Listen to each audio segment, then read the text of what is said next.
Nahajamo se pri Prešernovem spomeniku, ki je najbolj znani slovenski pesnik. Verješ, Marta Mihaj je bil sodobnik Franceta Prešerna in če bi se srečala, bi verjetno postala dobro prijatelja. Tako ni naključje, da je moj najljubši pesnik Verješ, Marta Mihaj. Tako bi prebral del poezije Sozad v slovenščini.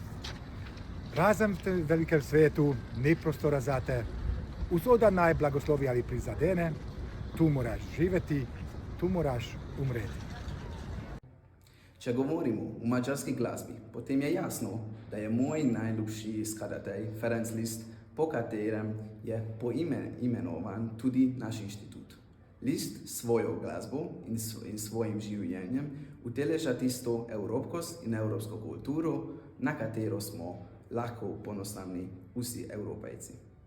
Ferenc Molnár je eden najbolj znanih mačarskih avtorjev 20. stoletja, ki je svetovno slovest dosegel prav z dečkom Pravrove ulice.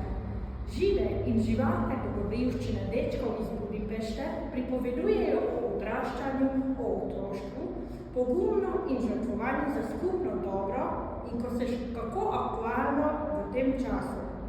Omeniti velja še, da morda prav po zaslugi dečkov Pavlove ulice imamo v Sloveniji svečano vrvico. Mačarski filmi so svetovno znani.